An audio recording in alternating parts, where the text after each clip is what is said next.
Prezados e queridos irmãos da TV Caminho Livre, que a graça e a paz do Senhor Jesus estejam com todos vocês. Quero agradecer a sua audiência, o seu apoio e agradecer as suas orações também. Eu quero dizer para essas pessoas que acessam aqui o nosso canal, que se porventura, por algum motivo, por alguma razão, vocês não se sentirem abençoados aqui, não acessem mais o canal.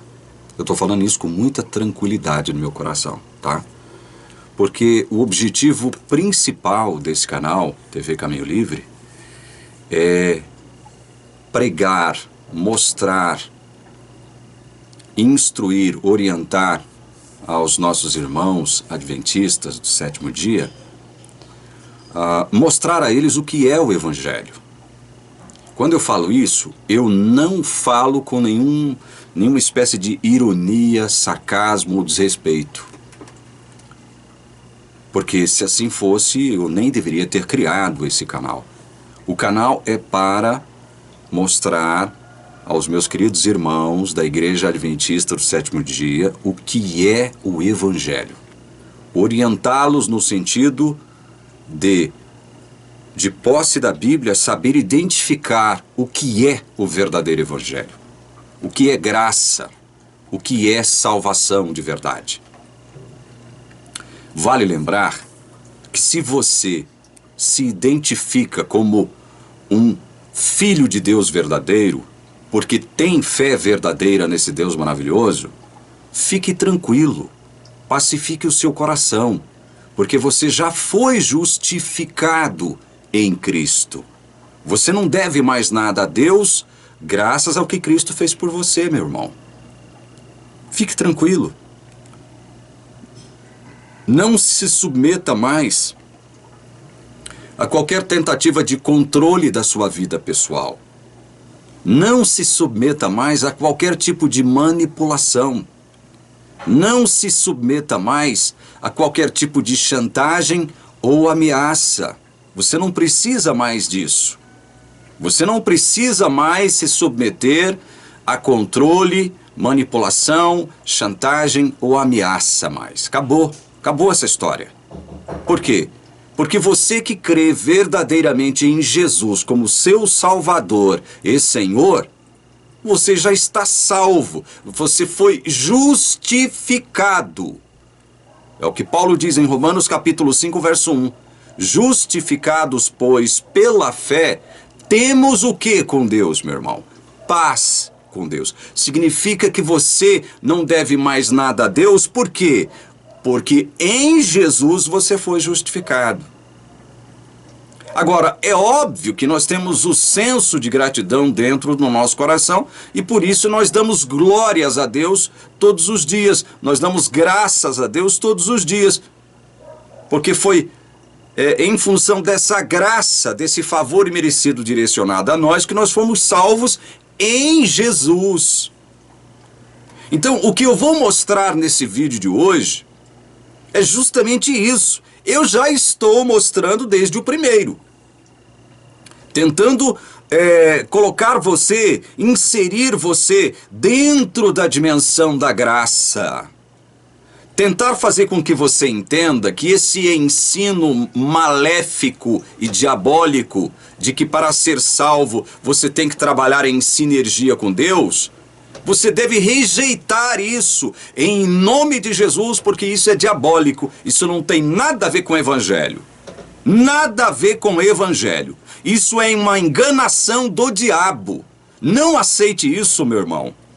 A graça, ela não pode se misturar com obras, eu vou usar uma expressão aqui do senhor Ezequiel Contraditório Gomes, com vistas à salvação. As obras que nós agora, como crentes verdadeiros, praticamos, são efeitos dessa graça maravilhosa sobre nós. Elas não são causa da nossa salvação. A causa da nossa salvação, a única causa da nossa salvação, foi a graça de Deus Pai manifestada na pessoa do seu Filho, Jesus, que morreu por nós. Entenda isso de uma vez por todas, meu irmão. Nesse vídeo, se não me falha a memória, o 10º, eu quero mostrar para vocês por que essa ideia de sinergismo, ela é antibíblica, ela é antigraça. Eu já estou mostrando desde o primeiro, né? Mas eu quero chancelar, fechar esse entendimento com vocês, tá bom? Vamos orar? Senhor Deus e Pai, Pai que é nosso, santificado seja o teu nome. Senhor, que nesse instante nada e nem ninguém nos impeça de compreender a tua santa e bendita palavra, o teu santo e bendito evangelho. Para isso, Senhor, nós te rogamos humildemente, unge a nossa mente, para que nós possamos receber a tua palavra em nome de Jesus. Amém. Então vamos lá, meus irmãos. Vamos tentar fechar a ideia de que sinergia, tendo como propósito salvação, é algo diabólico. Você que crê verdadeiramente em Jesus já foi salvo. Você está agora nas mãos de Deus, como nós temos mostrado aqui. E ninguém pode arrebatá-lo das mãos de Deus. Você está sob a guarda do Deus Pai Todo-Poderoso. O Espírito Santo habita com você para sempre. É isso que nós estamos mostrando nos textos. Isso que nunca nos foi mostrado pela Igreja Adventista do Sétimo Dia. Por que não? Porque ela quer o controle da sua vida, ela quer te manipular. Eu estou falando em termos de administração, de organização, de liderança, tá? Não estou falando agora em termos de membresia, de leigos. A igreja quer te controlar, te manipular, chantagear e te ameaçar. Mas para ela fazer isso, para ela obter esse controle total sobre a sua vida, ela não pode te mostrar as verdades libertadoras do Evangelho. Porque quando você toma conhecimento desse Evangelho, você automaticamente se liberta disso. Desse controle, dessa manipulação, dessa chantagem, dessa ameaça. Então é isso que nós propomos aqui com a TV Caminho Livre. Libertar você da escravidão que a Igreja Adventista impõe sobre você, meu irmão. Eu não estou fazendo isso com ódio no meu coração em relação a você que é adventista do sétimo dia, não. Perceba isso. Perceba isso. Vamos lá, então?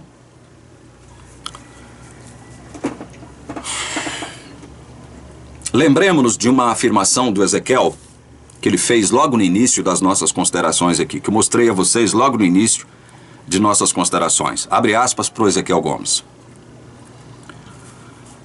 A iniciativa da graça precisa ser preservada por ser bíblica, Efésios 2, 8 a 10. E a responsabilidade humana precisa ser preservada também por ser bíblica, João 6, 27. A iniciativa primazia da graça não pode ser entendida de tal forma a tornar nula a responsabilidade humana. Tampouco o trabalho que o homem deve fazer com vistas à salvação deve ser entendido como realmente antagônico e contraditório à natureza da graça. Fecha aspas.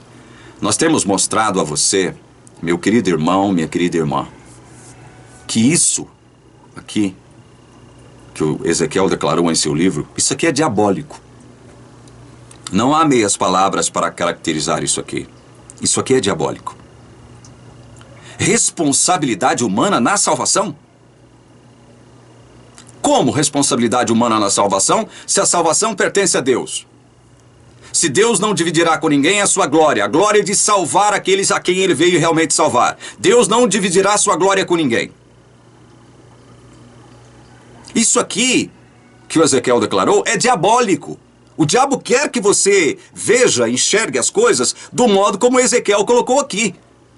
O Ezequiel não sabe, mas quando ele escreve isso aqui e aceita isso aqui que ele escreveu como verdade, e o que é pior, como sendo uma pseudo-verdade bíblica, evangélica, ele está sendo usado como um instrumento do diabo para poder induzir a erro. Isso aqui que ele acabou de declarar Não tem absolutamente nada a ver essa responsabilidade humana com vistas à própria salvação. Isso aqui não tem nada a ver com o evangelho, meus queridos irmãos. A graça é a graça. Ela veio de Deus, unilateralmente de Deus, soberanamente. Ela veio de Deus para nós. Nos alcançou enquanto graça, favor imerecido. Nós, desde o início dos nossos trabalhos aqui, nesta série, João 6 e a pá de cal na cova arminiana, nós estamos mostrando que graça, com vistas à salvação, ela não pode se conectar com obras humanas, meus queridos. Porque senão a graça já não é graça, diz Paulo em Romanos 11, 5 e 6. Já mostramos isso para vocês. Vamos analisar agora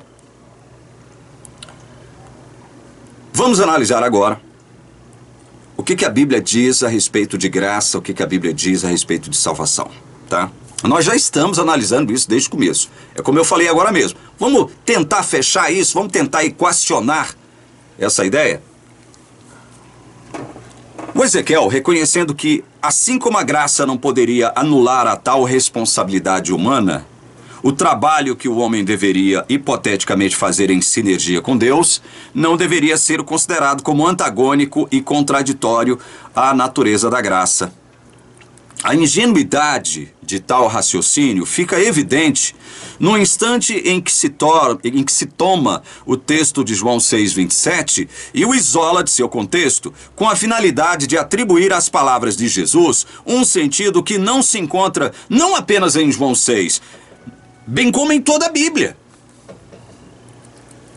Novamente, seremos obrigados a observar que, embora o ato de crer seja essencialmente uma ação que se concretiza no homem, essa mesma ação de crer em Jesus, né? No entanto, não procede originariamente do homem, e sim da fé, enquanto dom de Deus, que se manifesta exclusivamente pela palavra de Cristo. Paulo vai dizer em Romanos 10:10, porque com o coração se crê para a justiça. Coração, mente, tá? É na mente humana que a virtude divina da fé se concretiza enquanto ação cujo desígnio é crer em Cristo. Fé tem esse único objetivo. Fé é para crer em Deus, Pai, Filho e Espírito Santo. Fé, ela foi criada por Deus. Ela teve origem e consumação em Deus, com o propósito de fazer com que os seus filhos creiam nele. Deus Pai, Deus Filho, Deus Espírito Santo. Quando pela atuação eficaz do Espírito Santo sou agraciado com o dom da fé, eu creio. Não tem nada a ver com algo automático, robótico. Não tem nada a ver com automatismo, como nos acusa de forma maldosa o senhor Ezequiel Contraditório Gomes. Deus não crê por mim. Entretanto, pela mediação do Espírito, Ele mesmo, Deus, possibilita que eu creia no seu Filho.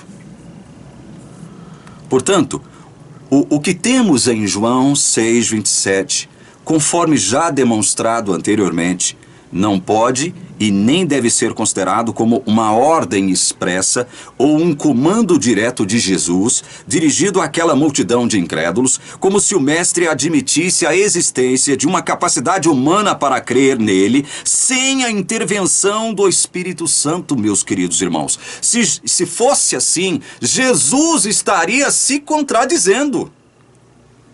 Ele estaria se contradizendo. Isso colocaria em xeque as próprias palavras do apóstolo João, que no mesmo capítulo declara insofismavelmente que Jesus sabia desde o princípio quais éramos que não criam e quem iria traí-lo. Por causa disto é que falei para vocês que ninguém poderá vir a mim, diz Jesus, se não lhe for concedido pelo Pai. João 6, 64 e 65. Por que aquela multidão não creu? Primeiro, porque ela estava em condição carnal. E segundo, porque Deus não concedeu esse privilégio a eles. É isso o que a palavra está dizendo aqui, meus queridos irmãos. Não se deixem enganar pelo instrumento do diabo, Ezequiel Gomes. Eu tenho dito, inclusive tenho sido contestado, o seguinte: eu acredito que o Ezequiel seja um filho de Deus, com todos os defeitos que ele possua, porque todos nós somos defeituosos, todos nós somos imperfeitos. Pode ser que o Ezequiel esteja ensinando isso no seu livro com sinceridade em seu coração. Pode ser que ele esteja ensinando isso crendo realmente que esse lixo que ele está ensinando, essas mentiras que ele está ensinando, essas afirmações antibíblicas que ele está ensinando como sendo evangelho, pode ser que ele realmente crê nisso. Se for esse o caso, ele está sendo usado inocente e ignorantemente pelo diabo para disseminar aquilo que a Bíblia não chancela como sendo verdade, meus queridos irmãos. Agora, a pretexto de defender a teologia de uma igreja que é mentirosa, desonesta e corrupta desde os seus primórdios, eu vou me indispor com a palavra de Deus. Eu vou virar as costas para uma assim diz o Senhor, especialmente quando esta igreja afirma para os quatro cantos do mundo o seguinte: nós somos o povo da Bíblia. Ninguém conhece a Bíblia mais do que nós. A igreja adventista sempre afirmou isso. Nós somos a única igreja de Deus na terra. Se alguém quiser ser salvo, tem que fazer parte da igreja adventista e guardar o sábado aqui dentro para ser selado. Do contrário, não será salvo. Eu pergunto: como poderia o Senhor dar uma ordem para que aquela multidão cresce nele, mesmo sabendo de antemão que não creriam, porque o Pai não lhes havia concedido crer em seu Filho? Poderia o Filho contrariar uma vontade do Pai por querer salvar aqueles a quem o Pai não lhe deu? Nós temos mostrado que o que há entre vontade de Deus, Pai, vontade do Filho, vontade do Espírito Santo, isso é uno. As vontades do Pai, Filho e Espírito Santo estão indissoluvelmente entrelaçadas. Não há tensão, não há conflito entre a vontade do Pai, a vontade do Filho e a vontade do Espírito. Não há conflito, não há tensão, não há discórdia, não há desarmonia, meus queridos irmãos. Eu vou repetir essas duas perguntas, porque refletir sobre essas duas perguntas aqui fará com que você chegue a um ponto de onde você não pode mais retornar, meu querido. Você tem que avançar no conhecimento do Evangelho. Olha, como poderia o Senhor Jesus dar uma ordem? Porque o Ezequiel é assim que ele interpreta João 6:27.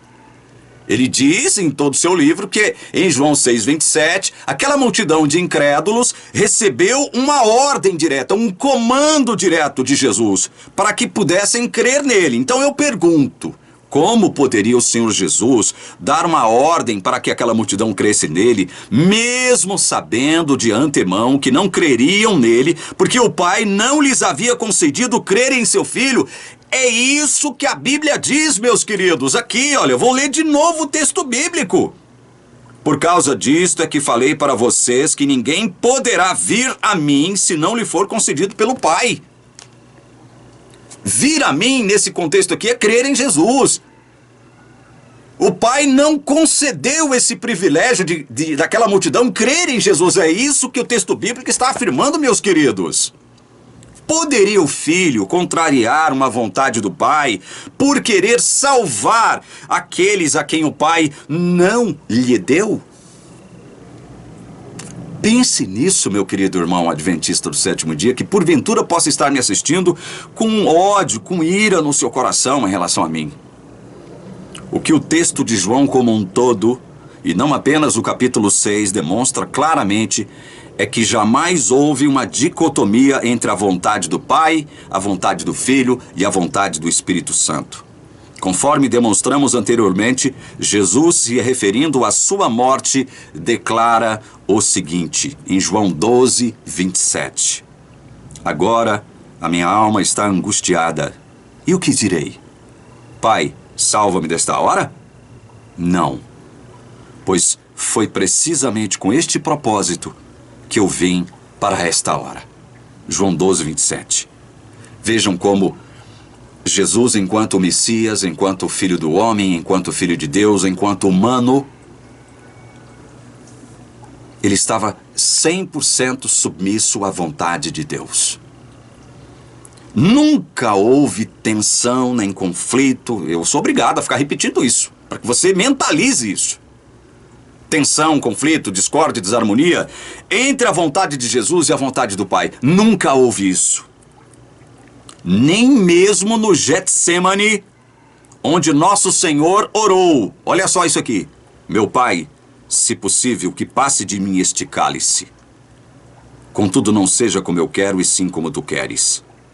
Faça-se a tua vontade. Mateus 26, 39 e 42. O Ezequiel vai dizer que, se a gente pega essa experiência do Getsemane aqui, a gente pode, de alguma forma, tentar enxergar, vislumbrar aqui uma espécie de tensão entre a vontade de Jesus e a vontade do Pai, porque Jesus, nesse momento aqui, diz o seguinte: Senhor, se possível, passe de mim esse cálice. Era o humano, o agente humano falando. Era o Jesus humano expressando esse desejo carnal humano. O ser humano, ele recua diante de um sofrimento que lhe aguarda, que ele já consegue prever. Ele recua, é natural o ser humano correr do sofrimento, da dor, do conflito. É natural. Jesus estava expressando com isso toda a sua humanidade. Ele era humano, 100% homem. Agora, enquanto ser divino que ele também era, ele diz: contudo, não seja como eu quero, e sim como tu queres. Faça-se a tua vontade. Não havia conflito algum, não havia desarmonia, não havia tensão entre a vontade de Jesus e a vontade do Pai, meus queridos irmãos. Tanto o humano quanto o divino se submeteram à vontade do Pai. O humano em Jesus e o divino em Jesus, é óbvio. Não há possibilidade de dicotomia, separação, estranhamento, discórdia, desarmonia entre a vontade do Pai e a vontade do Filho. Consequentemente, meus queridos irmãos, afirmar que em João 6,27 Jesus estaria autorizando a ideia de que o homem também é responsável pela sua salvação é falar a respeito do que não se sabe ou falar enganosamente a respeito daquilo que se sabe não ser verdade. Vou repetir isso aqui.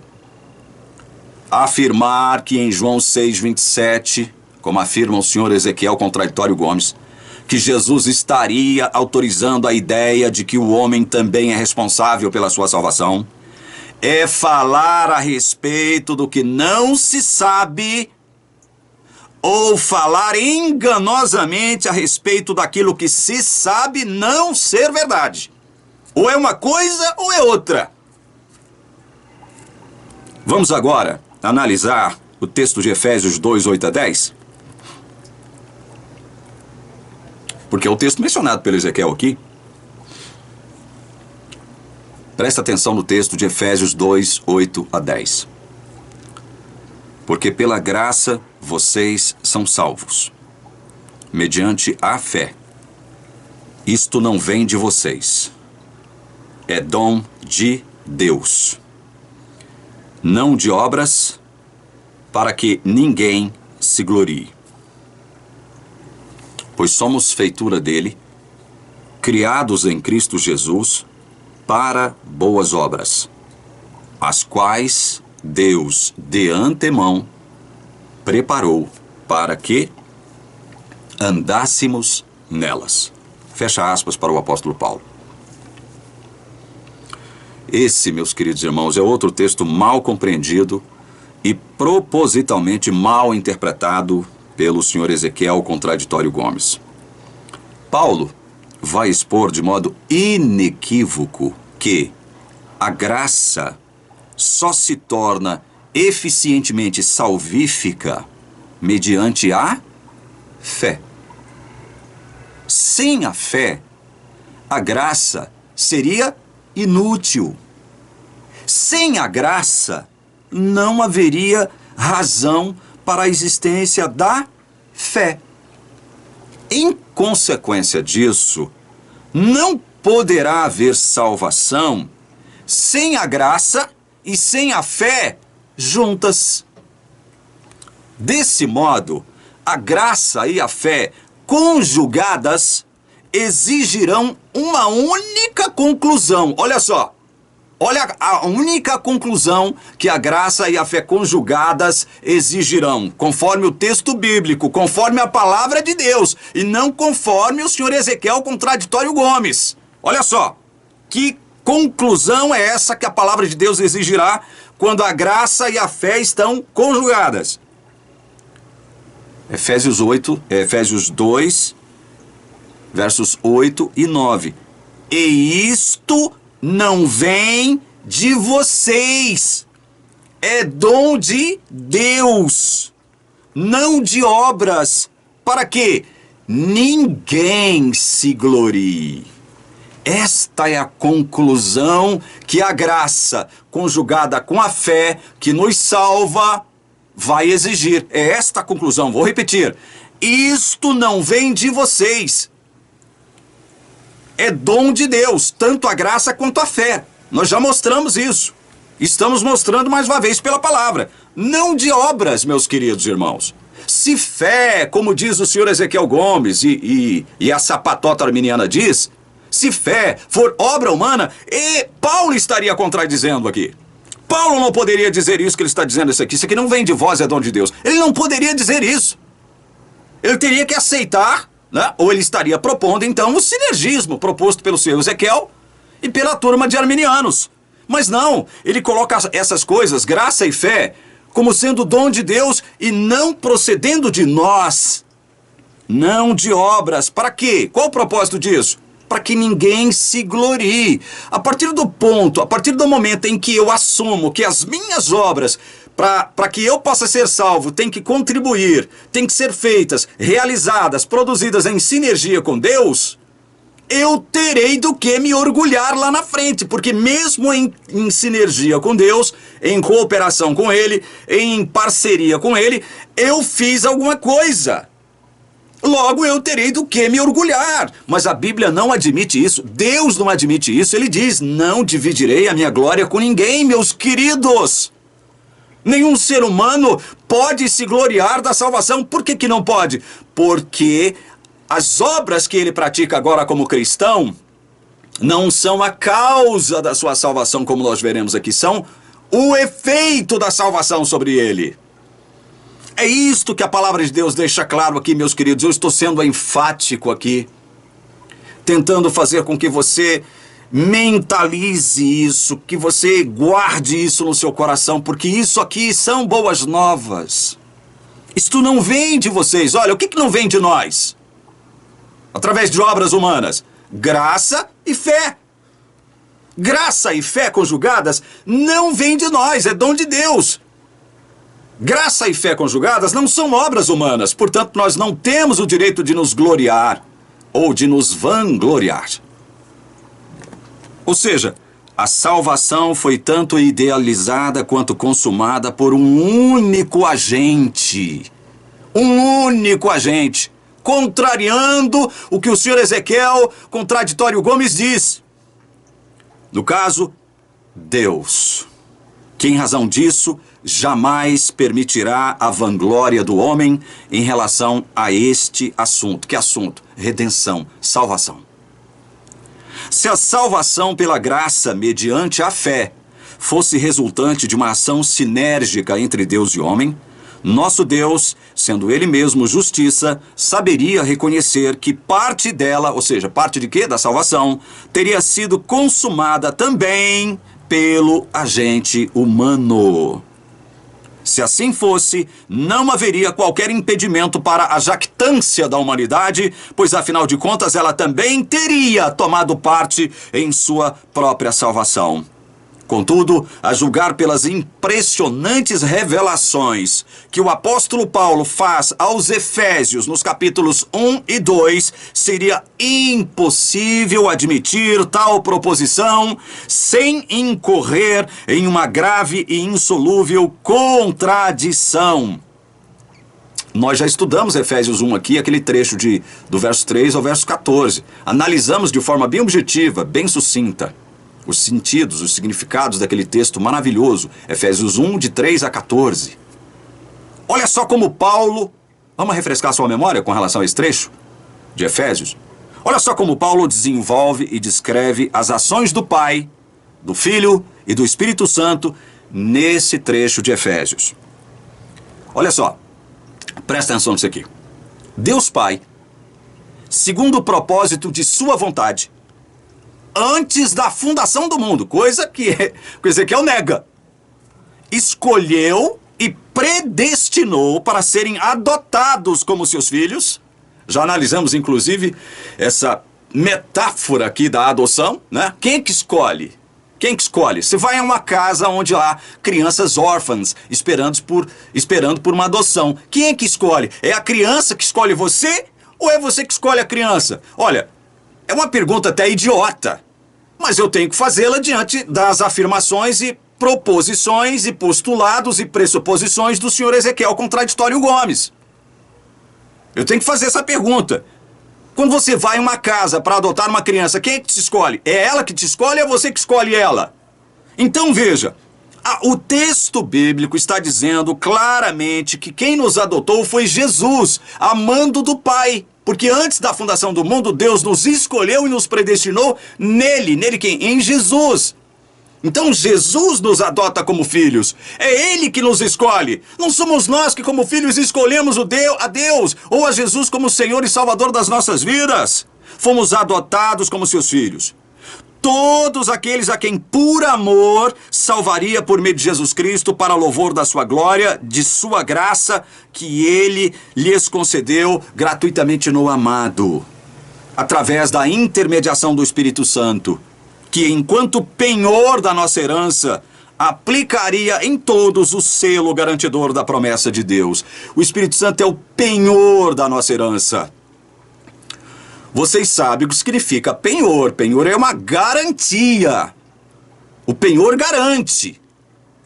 Ele garante a posse do bem. Ele é o garantidor do bem. O Espírito Santo é o quê? É o penhor da nossa herança.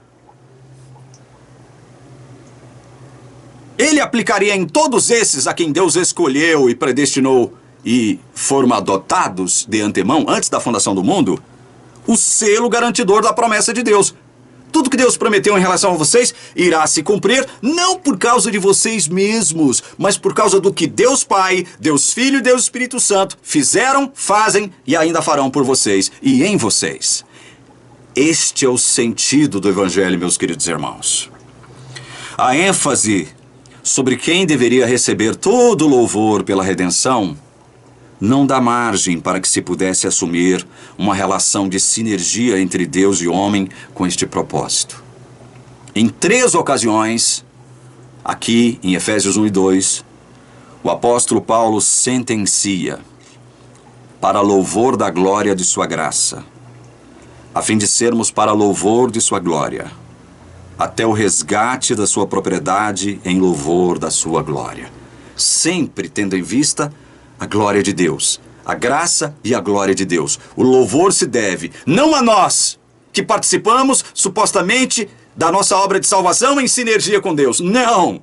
Elimine essa ideia diabólica da sua cabeça, meu irmão. Elimine isso da sua cabeça em nome de Jesus.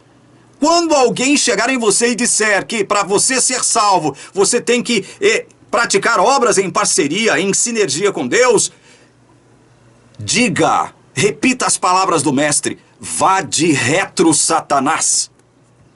Vá de retro, Satanás. Porque o louvor deve ser dado unicamente à graça desse Deus maravilhoso. Somente a graça de Deus é que merece louvor, não nós, seres humanos. Nós não nos é permitido nos vangloriarmos de nossa salvação, porque não fomos nós que a construímos, através de nossas obras, em parceria, em sinergia com Deus. O fato de Deus ter concedido sua graça gratuitamente, olha isso aqui, graça gratuita, o apóstolo tem que ser redundante, desde Romanos ele está sendo redundante. Graça gratuita, olha, se é graça, já é de graça, é favor imerecido. Não há o que fazer por um favor imerecido, você tem que receber, ou não. Mas pagar? Pagar? Não existe isso. Graça é graça, e é de graça. Por isso que o apóstolo tem que ser redundante. O fato de Deus ter concedido sua graça gratuitamente pressupõe a não imposição de qualquer tipo de obra sinérgica ou pagamento para obtenção da redenção, meus queridos. Graça gratuita nos leva a presumir isso. Logo, a fé não poderia ser a contrapartida da humanidade no processo de sua própria salvação. Hipótese esta completamente descartada também pelo fato de Paulo descrever as irreversíveis consequências que o pecado trouxe à natureza humana desde a queda de Adão, ao ponto de caracterizá-la como estando morta diante de Deus. Efésios 2, 1 e 5. Essa humanidade está morta para Deus desde o pecado de Adão.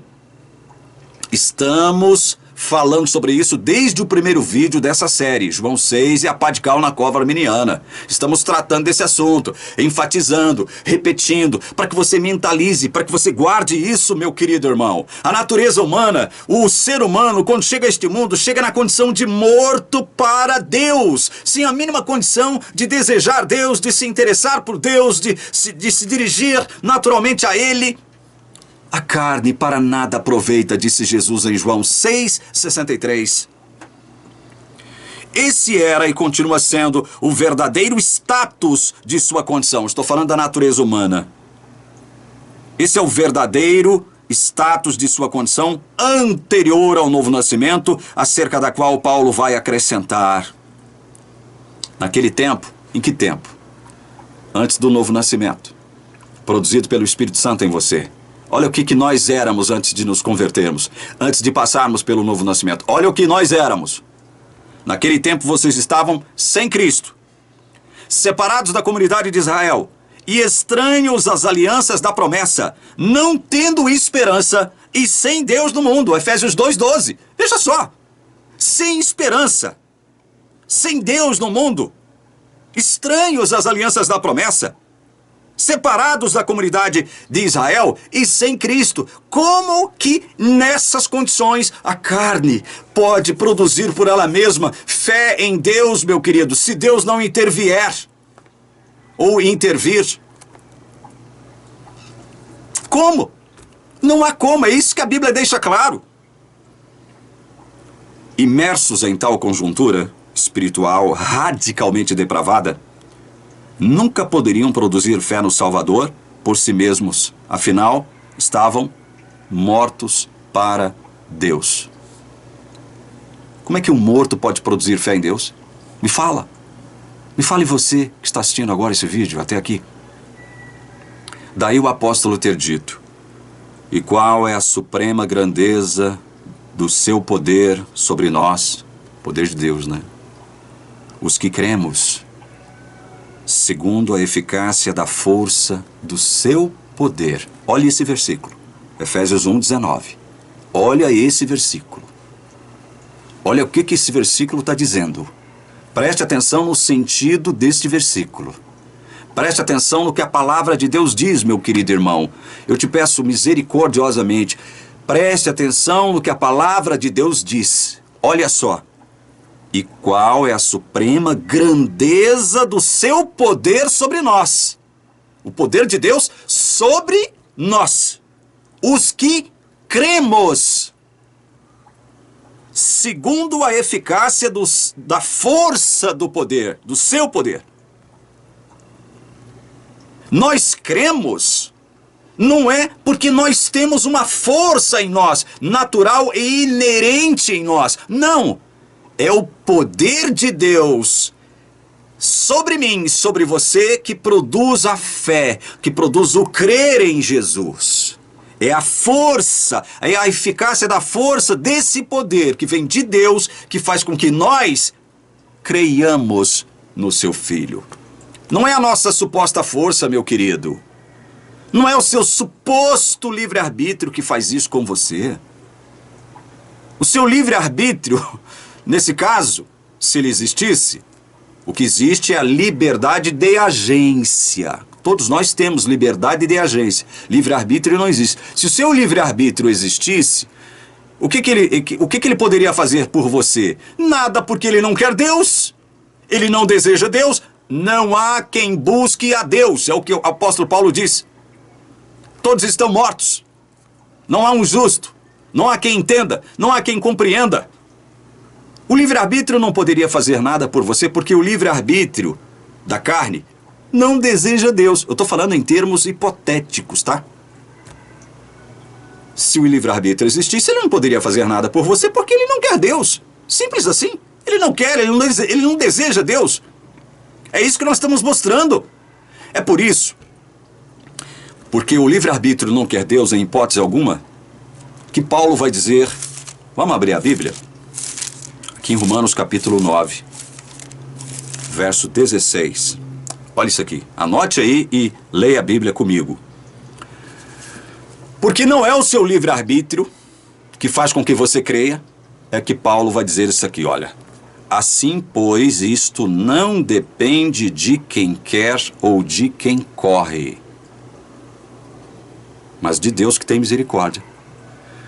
O que não depende de quem quer? O que não depende de quem quer?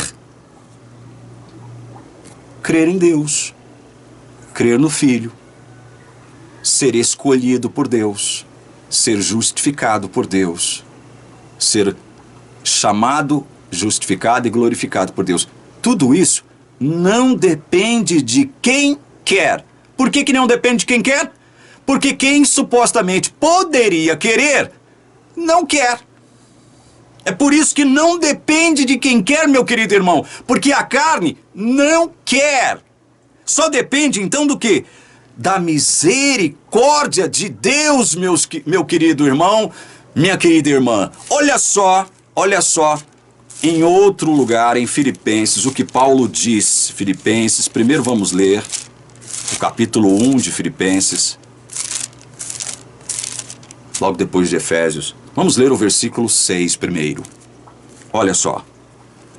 Estou certo de que aquele que começou boa obra em vocês há de completá-la até o dia de Cristo Jesus.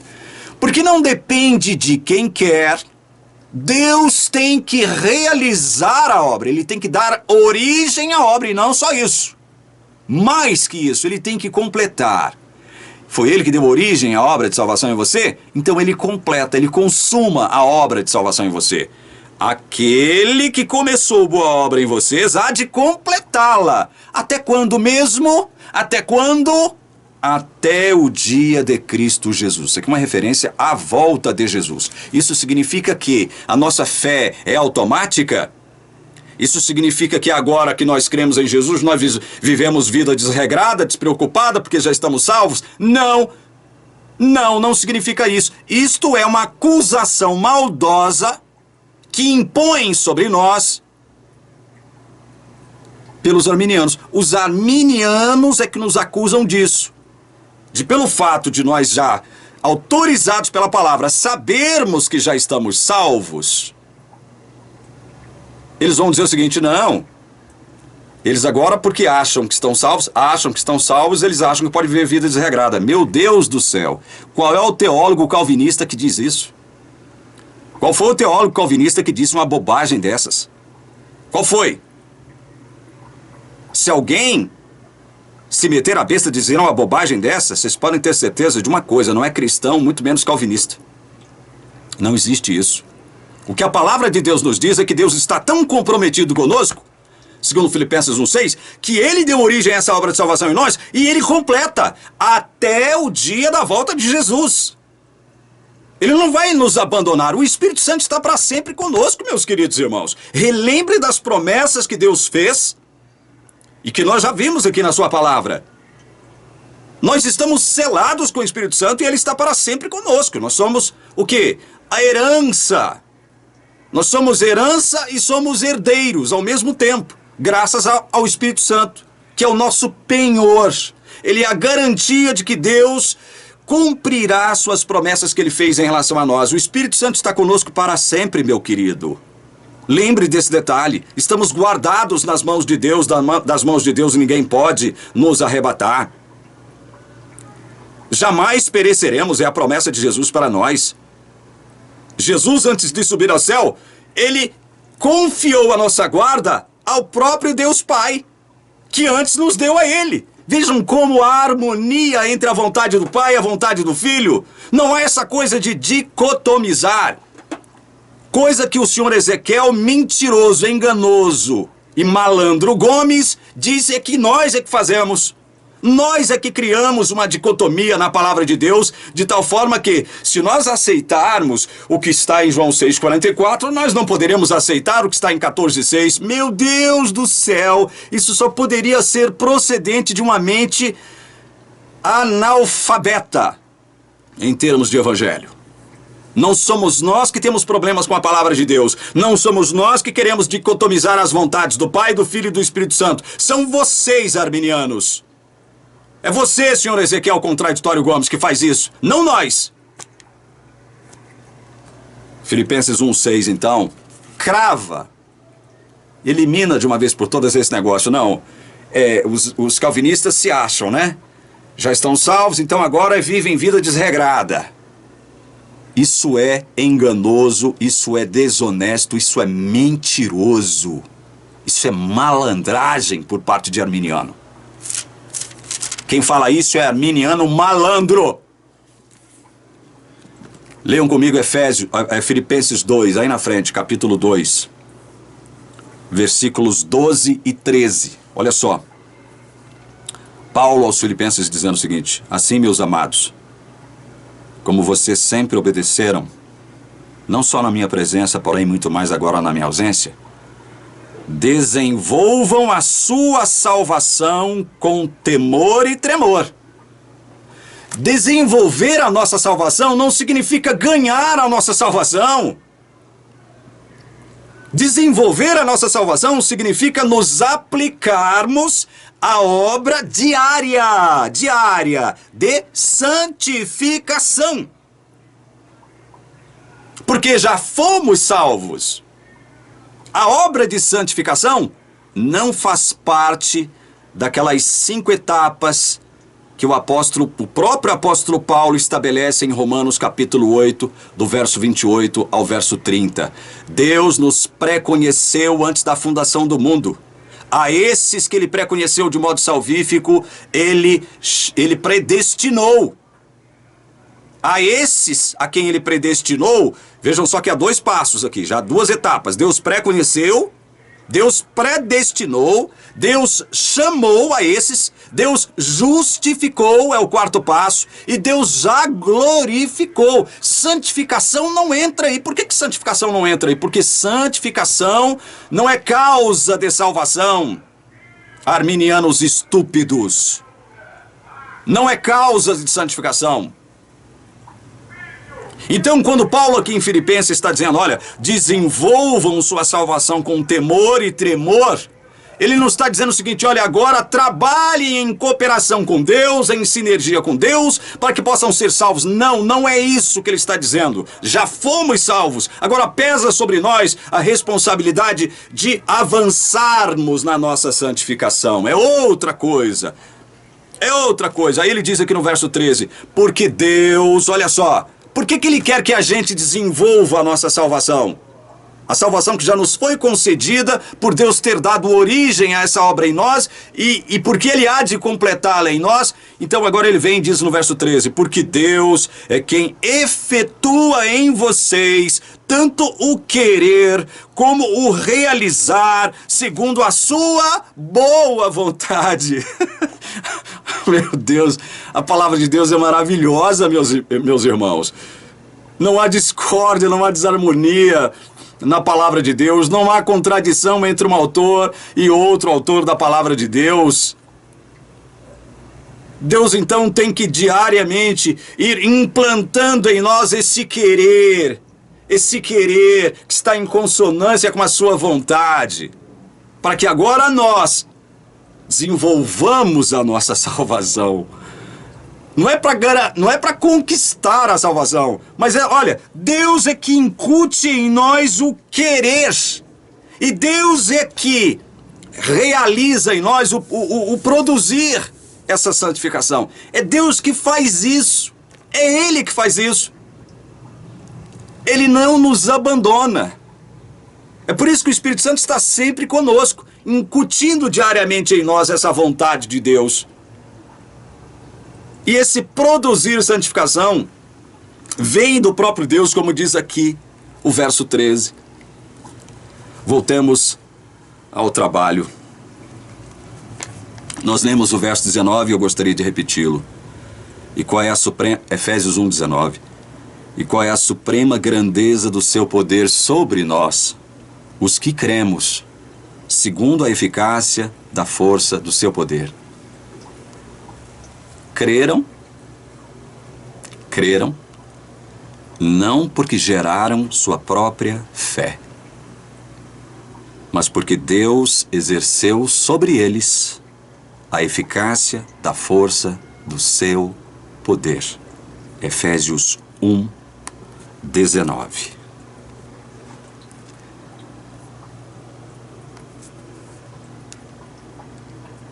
Você prefere crer no que o Ezequiel Gomes escreveu acerca de salvação? Ou você prefere crer no que a Bíblia diz acerca de salvação e fé, graça, obras? No que você prefere crer? Se você, depois de ter assistido a todos esses 9 vídeos anteriores e está assistindo esse 10º vídeo até aqui, olha, você já é consciente. Você já tem luz suficiente para tomar uma decisão de livre agência, não de livre-arbítrio. Então veja, perceba que agora você já não pode dizer como aqueles fariseus diziam antes de terem um encontro com Jesus, né?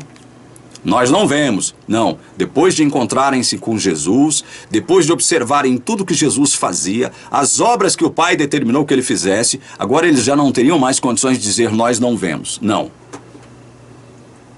Agora vocês veem. E se vocês veem, porque a Bíblia lhes mostrou, agora vocês são o quê? Culpados. Vocês são responsáveis pelos seus próprios pecados. Vocês estão vendo. As obras, as boas obras mencionadas em Efésios 2:10, as quais Deus preparou de antemão para que andássemos nelas, não seriam a causa, porém, o efeito da salvação pela graça, mediante a fé. Somente fazendo violência a esse texto de Efésios 2:8-10 e fazendo violência em seu contexto, é que se poderá inferir que a salvação provém de uma ação sinérgica entre Deus e homem. Se assim fosse, repito, Deus estaria na obrigação de reconhecer que parte da glória da salvação deveria ser dada também ao homem. Algo impensável e antibíblico sob todos os pontos de vista. Agora, meus queridos irmãos, eu quero no próximo vídeo tratar de outro texto. Vocês percebem que nós repercutimos Efésios 2, de 8 a 10, e ficamos ali naquele contexto de Efésios 1, 2, buscamos o auxílio de outros textos, de outros livros. Mas agora, no próximo vídeo, eu quero tratar de outro texto de Paulo, que está, olha só, também, é óbvio que teria que estar na contramão daquilo que propõem todos os arminianos e pelagianos da face da terra, em relação a esse negócio de sinergia com Deus. É um texto, veja só, é um texto que, como muitos que eu mostrei para vocês aqui, servirá como a pá de cal na cova teológica enganosa, mentirosa, pervertida e malandra do arminianismo. Como nós estamos tratando de arminianismo aqui, eu não me foco muito no pelagianismo, que é pior ainda do que o arminianismo.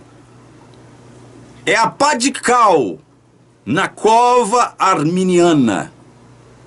É a pá de cal. É óbvio que esse texto que nós vamos ler está em consonância com João 6 e com o Evangelho de João, com todas as outras epístolas e evangelhos do Novo Testamento e com todos os outros livros veterotestamentários. Não pode haver contradição na palavra de Deus. Para a teologia adventista, a Bíblia é um livro errante, inclusive em temas graves como salvação. E tem muito membro da igreja adventista que diz para mim que eu estou mentindo. O próprio Ezequiel já me disse isso, né? Eu já ouvi isso da boca dele, dizendo que eu estou mentindo, que a teologia adventista em nenhum momento declara que a Bíblia é um livro errante. Então consulte aí na internet, faça uma pesquisa. Amin Rodor, que é um teólogo, né? Um doutor em teologia da igreja adventista aqui no Brasil. Ele escreveu um artigo sobre errância e inerrância bíblica. E teve um outro teólogo, que eu não me recordo o nome, também adventista. Se não me falha a memória, é o doutor Alberto Tim. Se não me falha a memória. Um eu tenho certeza que é o Amin Rodor, o outro eu não me recordo agora bem. Eu creio que seja o doutor Alberto Tim, que também escreveu um artigo sobre a questão da errância e inerrância bíblica. Procure na internet artigos sobre a inerrância bíblica ou errância bíblica por parte desses teólogos aí, adventistas, tá? E vocês vão ter a certeza de que até o George Knight, naquele livro, eu mostrei isso aqui num dos meus vídeos, o George Knight, teólogo eminente, adventista lá dos Estados Unidos, ex-professor da Andrews, até ele chegou a declarar isso no seu livro Crise de Identidade, eu esqueci o nome do livro. Ele afirma, ipsis literis, que para a igreja adventista a Bíblia sempre foi um livro errante. Errante. Bom, aqui no Brasil existem alguns teólogos que afirmam o seguinte, que Paulo foi muito influenciado pela cultura grega e por conta dessa forte influência que ele recebeu da cultura grega, ele exprimiu algumas coisas relativas à salvação de modo equivocado. Meu Jesus amado, misericórdia, Senhor. O Dr. Rodrigo Silva, o stand-up man da igreja adventista aqui no Brasil, declarou isso num de seus vídeos. Quer dizer então que Paulo foi muito influenciado pela cultura grega e não pelo Espírito Santo ao escrever as epístolas que ele escreveu no Novo Testamento? Quer dizer que só há vestígios da cultura grega nos escritos de Paulo? E esses vestígios da cultura grega teriam o poder de obnubilar ou embaçar o verdadeiro conhecimento do Evangelho? Seria isso que eu estou entendendo, doutor Rodrigo Silva? Então vejam, não são todos, mas boa parte dos teólogos adventistas vivem arranjando desculpas para não crer no assim diz o Senhor. Depois tem a cara de pau, sem vergonha, de ir à frente dos púlpitos das suas igrejas e dizer que a igreja adventista é a igreja da Bíblia, é a única igreja que aceita o está escrito, assim diz o Senhor. Mentira! Até quando vocês vão mentir? Até quando vocês vão mentir? Vocês estão mentindo para os homens, mas Deus sabe que vocês estão mentindo. Deus sabe que vocês estão mentindo. Então, meus queridos, no próximo vídeo, eu quero trazer um texto de Romanos.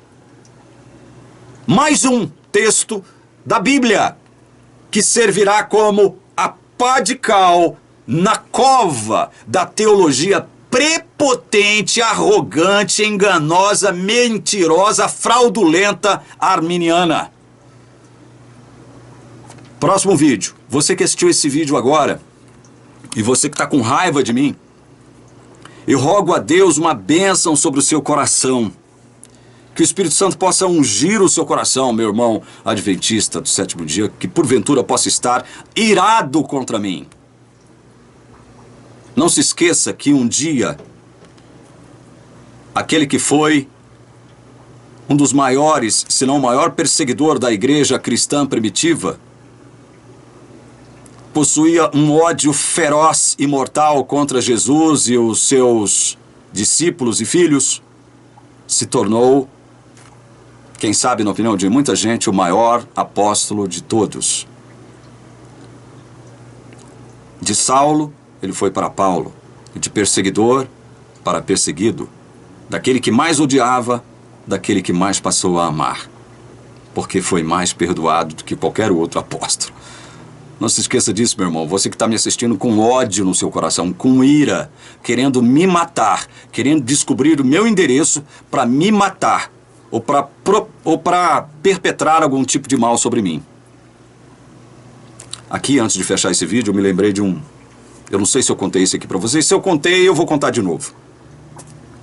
Voltando de uma viagem, a questão de uns 3 anos atrás, eu viajei de ônibus. Chegando na rodoviária, eu peguei um táxi para vir para casa. E da rodoviária em casa, o táxi gasta mais ou menos entre... Conforme o trânsito, né? É uma coisa muito relativa, vai depender do trânsito. Entre 20 e 30 minutos, conforme o trânsito. É longe. E aí, o que acontece? Vocês sabem que, normalmente, eu não estou acusando não, tá? Isso aqui é uma observação clássica. Normalmente, os motoristas de táxi são o quê? São simpáticos, né? Gostam de conversar com o cliente, com o passageiro, não é? Gostam de entabular uma conversa, de iniciar uma conversa, ainda que seja uma conversa boba, tola, né? Mas gostam de falar, gostam de conversar, gostam de estar em contato com o cliente, com o passageiro. Esse motorista de táxi que me trouxe da rodoviária até minha casa, olha, ele não deu um pio.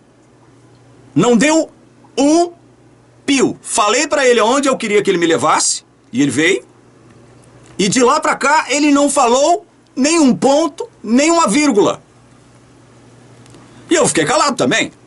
Percebi que ele estava calado, não estava disposto a conversar, não estava disposto a falar. E eu na frente, ali com ele. Eu não gosto de ir de muito atrás.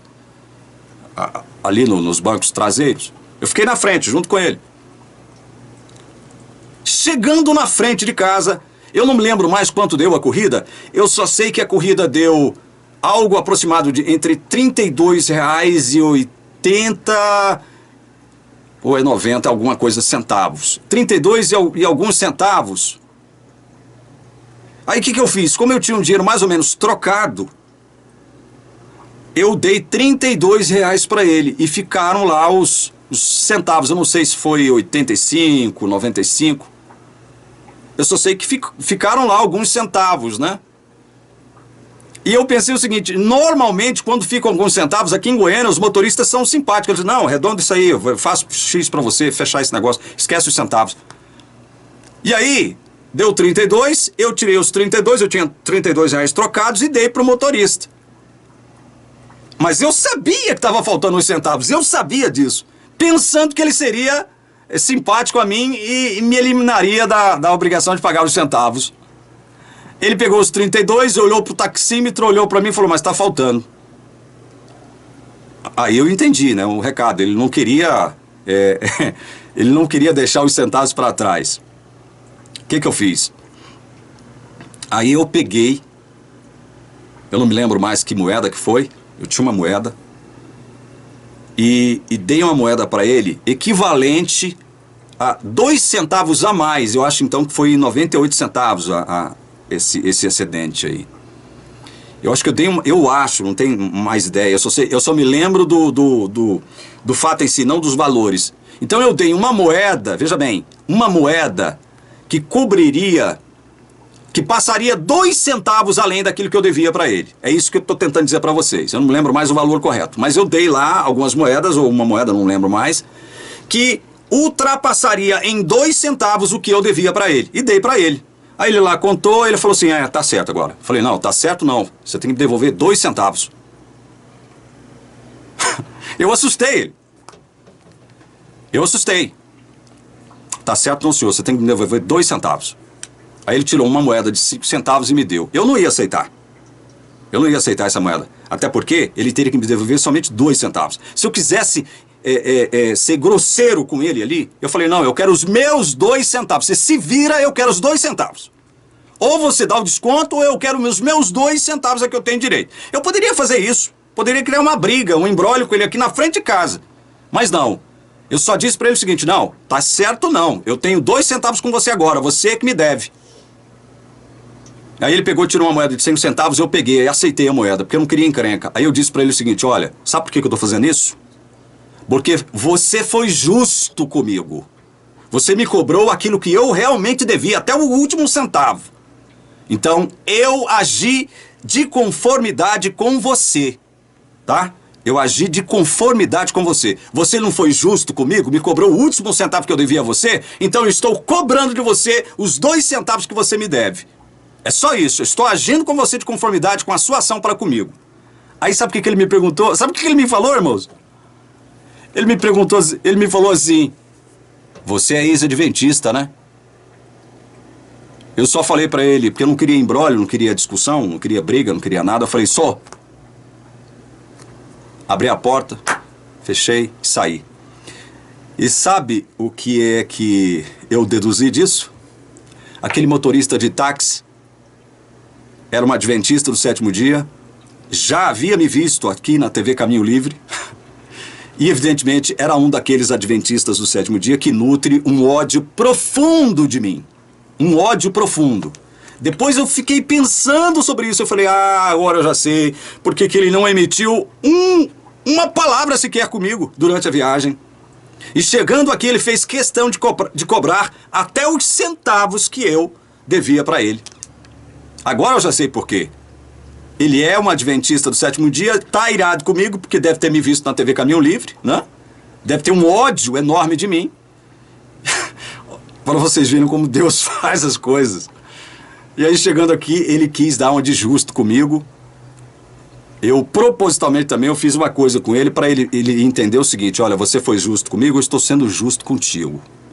Eu estava devendo não sei quantos centavos para você, agora quem me deve é você. Você me deve 2 centavos. E depois veio com esse papo. Você é ex-adventista, né? Eu falei, sou. Abri, fechei a porta. Tchau e benção, não falei mais nada. Então, meus irmãos, por que eu contei essa experiência para vocês aqui? Eu já encontrei com gente que me assiste na TV Caminho Livre aqui em Goiânia, que já me viram no supermercado fazendo compra, me viram na rua e me cumprimentaram.